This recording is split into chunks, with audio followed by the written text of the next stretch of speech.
La Sotelma Malitel vous donne l'heure. Il est 13h. Radio Kédou, le journal avec Sotelma Malitel.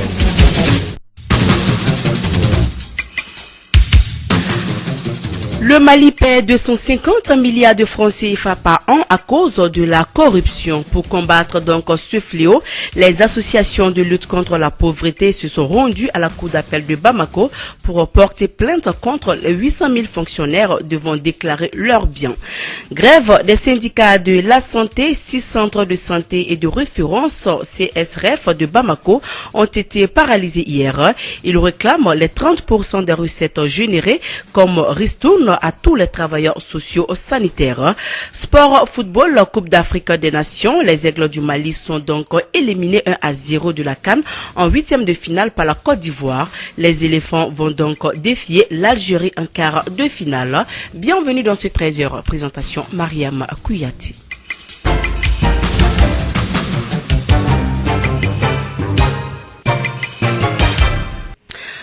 Tout d'abord, le Mali paie 250 milliards de francs CFA par an à cause de la corruption, des détournements à l'appel des derniers publics. L'information vient du président de l'association de lutte contre la pauvreté, le professeur Clément Dambélé. Il s'est rendu vendredi à la cour d'appel de Bamako, accompagné de nombreuses personnes d'associations de lutte contre la corruption et la pauvreté pour porter plainte contre les 800 000 fonctionnaires devant déclarer leurs biens. Insécurité dans la région de Mopti, notre reporter Kassim Traoré, lors de son passage à Yoro, s'est entretenu avec Isiaka Gamane. Il est le maire de la commune rurale de Yoro. Cette localité a été victime de 3 attaques. On en sait plus avec Kassim Traoré. En réalité, les attaques se sont déroulées, le début des attaques même c'était le 17 juin. Vers 16h, le village a été attaqué. Les assaillants ont attaqué d'abord le village de Gangafani 2. Après Gangafani 2, ils sont descendus à Yoro. Le bilan, en ce moment, le jour de l'attaque, c'était 18 à Gangafani 2 et 24 au niveau de Yoro. Maintenant, quand cette attaque s'est passée, le lendemain, le soir encore, ces assaillants sont venus attaquer le village. Quand ces assaillants sont venus attaquer le village le lendemain vers 16h, le bilan a augmenté. Et il y avait des disparus aussi, mais les disparus, leurs corps ont été tous retrouvés. Une troisième fois encore, le village a été attaqué et que le bilan a augmenté encore. Mais pourquoi? C'est comme ça.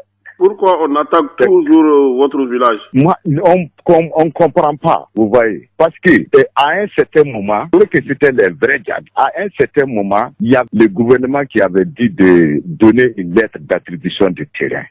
Une lettre d'attribution de terrain pour la construction d'un camp. Donc nous avons informé les chefs de village et ses conseils qui se sont réunis pour montrer un terrain à l'État. Donc, on a fait la demande de donner la lettre d'attribution, faire la lettre d'attribution qui est signée par le préfet. On les a remis. Bon, après ça, ces djihadistes là, comme c'était leur route, ils passent par là-bas, rentrer au Burkina et le Mali. Bon, ces gens sont venus un jour, très nombreux dans le village, de réunir tout le monde. Dire que oui, il y avait une équipe d'enquêteurs qui était dans le village. Ces djihadistes-là sont venus dire que oui, que le village de Yoro, à la population qui l'ont appelé, et ils veulent construire un camp à Yoro. C'est eux qui ont dit au gouvernement de construire un camp à Yoro. Le camp-là, c'est à cause que le camp-là, les gens de Yoro ont demandé le camp. Donc si c'est comme ça, et ils ne voulaient pas attaquer Yoro, mais et ils déclarent la guerre contre Yoro. Donc, voilà, c'était Isiaka Gamane, il est le maire de la commune rurale de Yoro. La Naser se mobilise contre les causes des accidents de circulation. C'est une initiative périodique de l'Agence nationale de la sécurité routière. Elle vise à sanctionner les conducteurs en faute, mais aussi sensibiliser les acteurs sur les causes des accidents de la route. Les contrôles de ce week-end ont visé les routes nationales, 6 axes Bamako-Ségou et 7 axes Bamako-Sikasso sur les excès de vitesse. Le directeur général de l'Agence nationale de la sécurité routière. Mamadou Sidiki Konaté, il est au micro de Arunaba. Cette opération consiste à multiplier les actions sur le terrain pour plusieurs raisons. Vous conviendrez avec moi qu'on est actuellement dans une période de vacances, ce qui fait que le trafic est très élevé sur les routes actuellement. Et ensuite, on est à une période d'hivernage. Il y a les risques liés à l'usage de la route pendant les périodes de pluie. Vous voyez qu'on est en agglomération rurale. La pratique de la vitesse excessive pendant la traversée de ces agglomérations est devenue vraiment un souci majeur. C'est ce qui fait que nous avons décidé, conjointement avec les unités motocyclistes de la gendarmerie, de mener cette opération de contrôle de vitesse des véhicules au niveau de la traversée des agglomérations rurales. La même opération se poursuit sur la route de Ségou. Donc l'opération consiste à contrôler les véhicules qui sont en excès de vitesse à l'approche des agglomérations et pendant la traversée des agglomérations. Parce qu'à l'approche des agglomérations, le véhicule doit être à 70 km à l'heure. Et pendant la traversée des agglomérations, le véhicule doit être à maximum 50 km à l'heure, à ne pas dépasser. Et en interurbain, c'est les 90 km à l'heure qu'il ne faut pas dépasser. On est là dans le cadre du contrôle de ces limitations de vitesse et sanctionner les contrevenants. Mais aussi, au-delà de la sanction qu'on inflige aux contrevenants, nous procédons parallèlement à des sensibilisations des villageois. Parce qu'il faut faire comprendre aussi à ces villageois qu'il y a des règles qu'il faut respecter quant à l'utilisation de la route. Il y a une manière de traverser les routes, il y a une manière d'utiliser les routes et il y a même une manière de s'installer au bord de ces axes routiers. Donc nous veillons ces informations auprès des populations riveraines. La sanction c'est 6 000 francs, 6 000 francs en excès de vitesse concernant les véhicules légers, mais les véhicules poids lourds, ça c'est 6 500. Malgré le décret pris en Conseil des ministres rendant obligatoire le port du casque le 19 septembre 2012, beaucoup de motocyclistes ne respectent pas la mesure au Mali. Le code de la route précise que l'obligation du port du casque s'applique aux conducteurs. Nous sommes tous bien conscients que le casque est essentiel à la sécurité des usagers. On en parle avec Étienne Niari. C'est bien une obligation pour les conducteurs et les passagers de porter les casques de protection selon le code de la route. Une mesure non respectée par les motocyclistes. Django Djibo, chef des services d'accueil des urgences de l'hôpital Gabriel Touré. Mais ce que est sûr, le type de lésions que nous avons nous amène à nous imaginer un peu le mécanisme lésionnel que ces patients ont. Et effectivement, on constate à travers les lésions que le port de casque n'est pas encore d'actualité. Il n'y a pas encore d'actualité. La majeure partie de ceux qui arrivent n'ont pas porté de casque. L'importance du port de casque n'est plus à démontrer, selon Mamadou Sidiki Konaté, directeur général de l'Agence nationale de la sécurité routière, ANASER. Je demande à tous les usagers d'engins à deux roues de porter le casque de protection. Le casque de protection est reconnu comme un outil, un dispositif qui permet de protéger la tête lorsqu'un accident arrive. Parce que personne ne sait quand est-ce qu'un accident va arriver. Je les invite à bien redresser les rétroviseurs et à bien orienter les rétroviseurs. L'utilité des rétroviseurs n'est plus à démontrer. Le rétroviseur permet d'anticiper sur le danger qui arrive derrière. Les utilisateurs des casques invitent l'ensemble des usagers à porter les casques. Moi personnellement c'est très important pour moi parce que moi je vois toujours des accidents, bon ça m'inquiète quoi.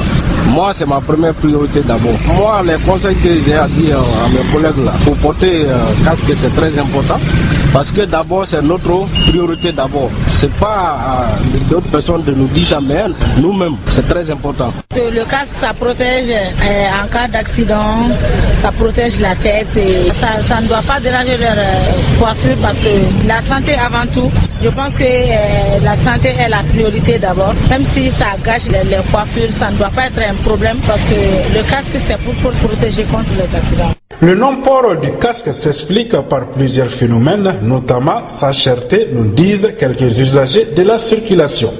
Pour moi, quand je porte le casque, bon, je n'arrive pas à bien conduire la moto, quoi. Je ne suis pas habitué à ça.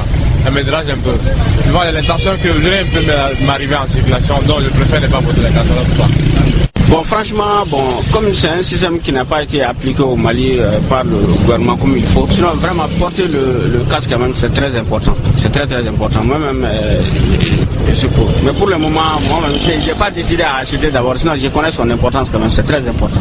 Moi je pense que le fait de porter les casques, c'est pas parce que on veut pas porter, mais les prix sont un peu trop chers pour nous. Bon, je n'ai pas le moyen d'acheter, sinon c'est pour notre propre sécurité. Il n'y a pas de souci pour ça. Si j'aurais les moyens, je vais acheter. Le prix est pourtant abordable, réplique Issa Mamadou Maïga, vendeur des casques. Selon lui, les gens ne veulent juste pas acheter. Le prix du casque n'est pas aussi élevé que ça. Les gens ne veulent pas acheter les casques, sinon le prix moyen est de 8000 francs CFA. Il y a plusieurs types de casques. Il y a des casques chinois et des casques indiens. En ce qui concerne les casques indiens, le prix commence à partir de 12 500 francs CFA de plus. Il y a de ces casques chinois qui sont aussi chers. Quelles que soient les raisons, le port du casque doit être une priorité pour les usagers des engins à deux roues. Voilà, je l'ai annoncé en titre. Les 6 centres de santé et de référence CCRF de Bamako ont été paralysés hier à cause de la grève des syndicats de la santé. Ils avaient donc décrété 5 jours de grève pour revendiquer les 30% des recettes générées comme ristourne à tous les travailleurs sociaux sanitaires. Notre reporter Fanta Diakité est allé à la rencontre des syndicats signataires du préavis de grève. Suivant.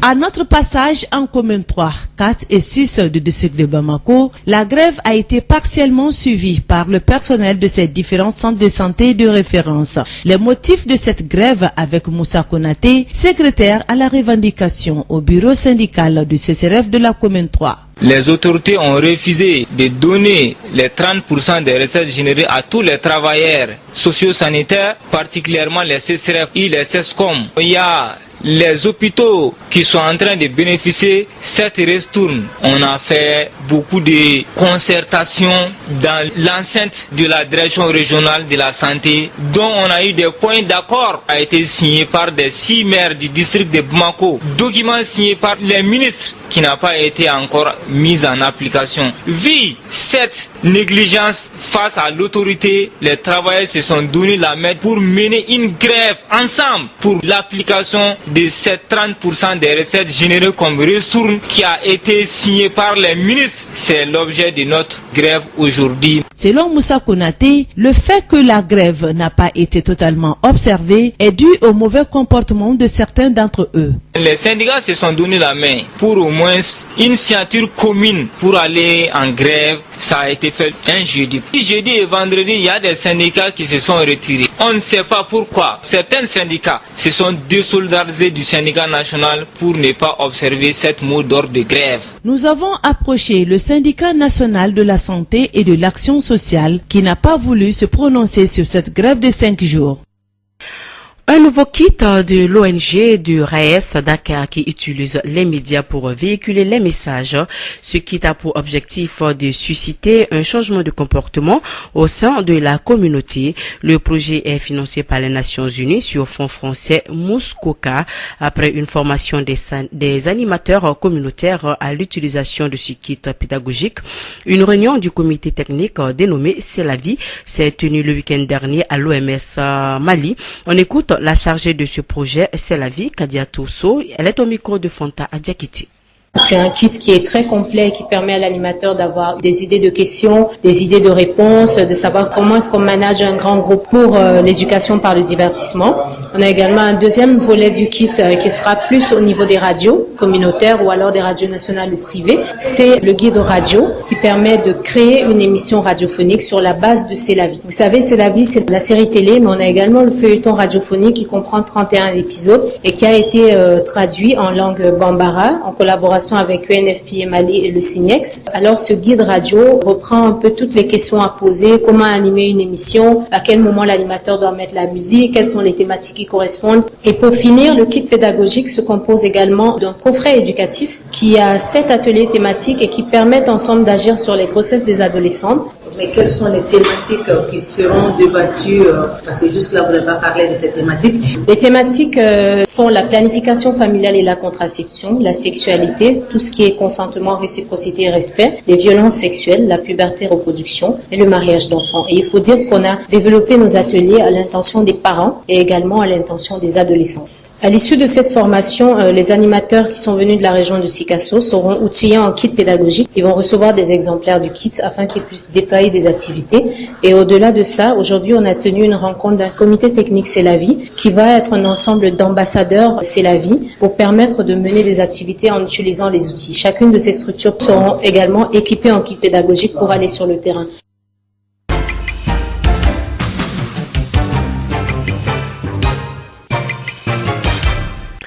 Voilà, il est 13h15 dans le studio Djalibaba Sissoko. À présent, l'actualité hors du Mali avec Aruna Ba qui est avec moi sur ce plateau. Aruna, bonjour à vous. Bonjour Mariam Kouyaté, bonjour à tous. Alors Aruna, en Afrique, les investissements dans les infrastructures de transport devraient croître de près de 46,4% d'ici à 2020. C'est ce qui ressort d'une étude du cabinet d'analyse Global Data publiée cette semaine. D'après les rapports, les investissements dans les infrastructures devraient passer de 47,1 milliards de dollars en 2019 à 69 milliards en dollars en 2020. Cette croissance sera tirée par les investissements dans les secteurs ferroviaires qui totalisent plus de 55 345 km des 110 000 km de projets prévus. Il devancera les infrastructures routières avec 54 110 km et les ponts 599 km. D'après l'entreprise, les plus gros investissements dans les transports seront réalisés par le Nigeria, le Kenya et l'Égypte. Et puis, la capitale marocaine, Rabat, a accueilli le 4 juillet la 4e conférence annuelle du réseau international des agences francophones de promotion des investissements. Le thème s'intitulait Promotion des investissements dans l'espace francophone, impact de l'attractivité territoriale, organisé conjointement par la RIAFP et l'Agence marocaine de développement, les investissements et des exportations AMDIE. Cette rencontre a réuni les représentants des 19 pays membres du réseau originaires principalement d'Afrique, en plus du Liban et de la France, des experts nationaux et internationaux, ainsi que plusieurs partenaires. Cette conférence s'offre comme une plateforme de réflexion et d'échange de bonnes pratiques permettant aux agences de promotion des investissements et aux différents participants de faire des recommandations quant à l'impact de l'attractivité territoriale dans les stratégies de promotion des investissements. Alors Aruna, parlons un peu du sommet de l'Union africaine qui a pris fin hier à Niamey.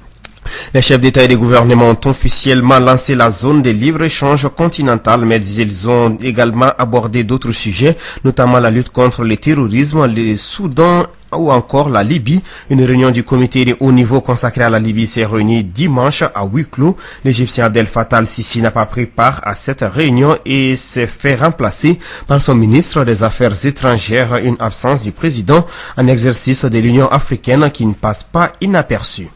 Et enfin, au procès de Ntaganda, ONG et partis civils réagissent au verdict de la CPI. Bosco Ntaganda, reconnu coupable par la Cour pénale internationale des crimes de guerre et crimes contre l'humanité, l'ancien chef de milice, aujourd'hui âgé de 45 ans, a joué un rôle déterminant selon la CPI dans les atrocités commises en 2002 et 2003 en Ituri. La défense s'apprête à faire appel. Les miliciens congolais d'origine rwandaise auraient néanmoins encaissé un choc selon son avocat maître Stéphane Bourgon. Nous allons nous concentrer sur la phase de détermination de la peine tout en préparant, il n'y a pas de doute là-dessus, l'appel pour essayer de rétablir des faits. Le jugement ne reflète ni la réalité ni la vérité. C'est tout, Mariam Kouyaté, pour cette page internationale. Merci Arunaba pour ces informations hors du Mali. Il est donc 13h18 dans le studio Djelibaba à Sissoko.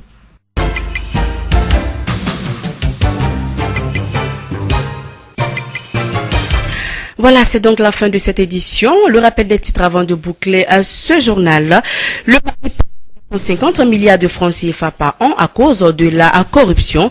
Pour combattre ce fléau, les associations de lutte contre la pauvreté se sont donc rendues à la cour d'appel de Bamako pour porter plainte contre les 800 000 fonctionnaires devant déclarer leurs biens. Grève des syndicats de la santé, 6 centres de santé et de référence CCRF de Bamako ont été paralysés hier. Ils réclament les 30% des recettes générées comme ristourne à tous les travailleurs sociaux sanitaires. Sport Football, Coupe d'Afrique des Nations, les Aigles du Mali sont éliminés 1-0 de la CAN en 8e de finale par la Côte d'Ivoire. Les éléphants vont donc défier l'Algérie en quart de finale. Voilà, c'est donc tout pour cette édition. Merci de votre fidélité. Dans un instant, votre émission sportive. Et bon appétit à tous si vous êtes à table.